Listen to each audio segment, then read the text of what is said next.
Hello. We're going to do another writing lesson today. I have Leo right here with me, keep me company. So last time we read a book from the point of view of an animal. Bye, Leo. So I want you to go to your writing journal, go to the back where it has your writing ideas, and under writing ideas for writing, or writing ideas, I want you to write, use I to tell a story from an animal's point of view. So whenever you're stuck, you can come to this list and that'll be one of your choices. To say I and pretend that you are another animal. You could even make a list in your writing ideas chart of different animals you could be. Today we'll hear another story that deals with animals in a different way. This book is called Everything Reptile. What kids really want to know about reptiles, by Sherry Winner. While I'm reading this book today, think about what the author does differently than Desert Voices.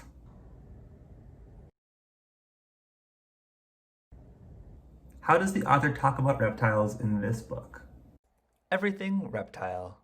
What kids really want to know about reptiles, by Sherry Winner. Let's look at the table of contents to see what some of the chapters are. What do you mean reptiles aren't slimy?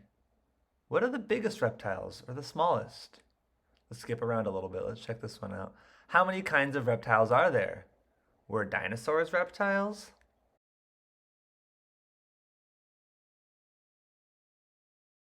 Can sea turtles breathe underwater? I heard that a snake is just a lizard without legs. Is that true? Can lizards walk on water? Let's look at a few more. Do other animals eat reptiles? Do reptiles ever eat people? What's the difference between an alligator and a crocodile? Introduction. When I was a kid, I loved catching reptiles in the woods near my home. I liked the way garter snakes glided over my hands and how box turtles shut their shells whenever I got too close. Holding a lizard felt like holding a miniature dinosaur. What could be cooler than that? Not everybody likes reptiles though. Many people don't know much about them, and some people are downright terrified of them. Lots of the things people say about them aren't true. For instance, reptiles aren't slimy. Their blood isn't cold, and they aren't out to get us. Most reptiles just want to be left alone. When I visit schools to talk about animals, most of the kids I meet think reptiles are cool, but a little scary. They've heard stories about reptiles and they have lots of great questions. I thought it would be fun to gather those stories and questions into a book. Who knows? If the people who don't like reptiles knew more about them, maybe they'd realize that reptiles aren't so bad after all.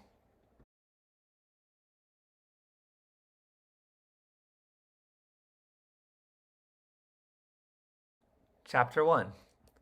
What do you mean reptiles aren't slimy? Really, they're not. Reptile skin is covered with scales that are a lot like your fingernails. They're firm and strong, but not as hard as bone. Scales may be smooth or bumpy, depending on the species, but no matter what shape they are, they're dry. Unless the reptile has been moving in muck or swimming through seaweed, it won't be slimy at all. Maybe you're thinking of amphibians, such as frogs. Amphibians don't have scales. Instead, they are covered with a slippery mucus. That feels gross to us, but mucus is very important to a frog. Like all amphibians, frogs breathe partly through their skin, and in order to do that, their skin has to be moist. If a frog's skin dries out, it will die. A nice coat of slime keeps amphibians healthy, but a reptile is happy with dry, scaly skin.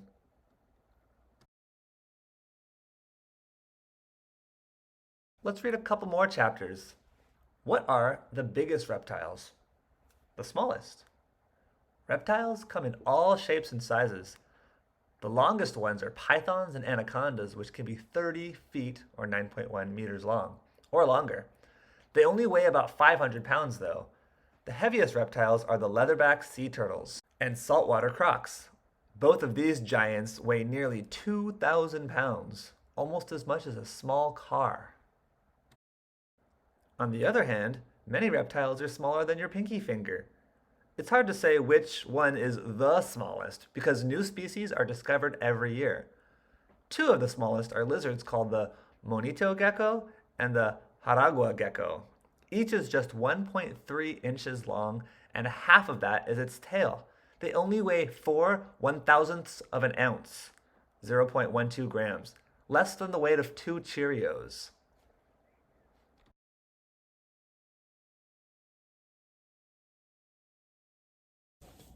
How is this book different from Desert Voices in how it tells us about animals?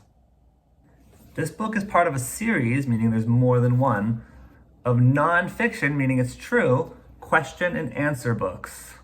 Here are some examples of the other question and answer books in this series. There's Everything Dog, Everything Cat, Everything Bug, and Everything Dolphin. Ooh, I'd want to read Everything Bug. Which one of these would interest you the most? Which one of these would you like to read? What nonfiction, meaning true, topic would you like to know more about? We're going to do another quick write. This time, all you're going to do is come up with a list of nonfiction topics that are interesting to you or that you would want to know more about.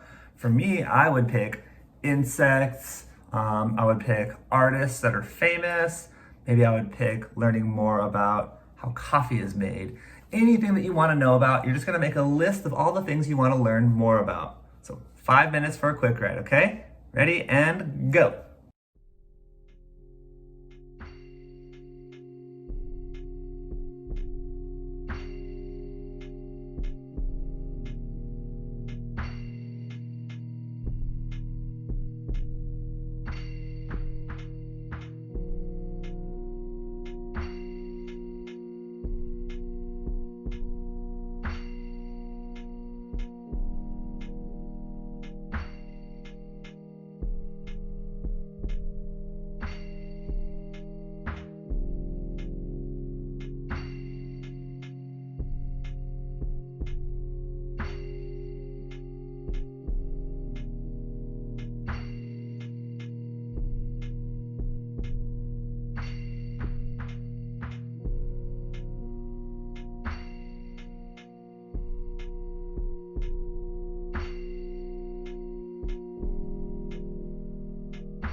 What is one of the nonfiction topics that you wanted to know more about and that you wrote down during your quick write?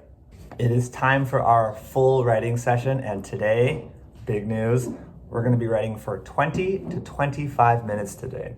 I know you're up for it. I know we've worked our way towards this and it might be challenging, but just try your best. Here are the choices for what to write about today.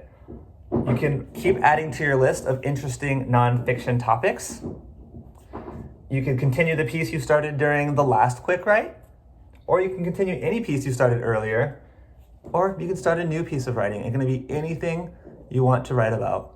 So if you're stuck, go to your writing ideas section and look up for an idea there, or go to our class resources of our class writing ideas that we all shared together on a document. It's under classwork. Okay, have fun writing today.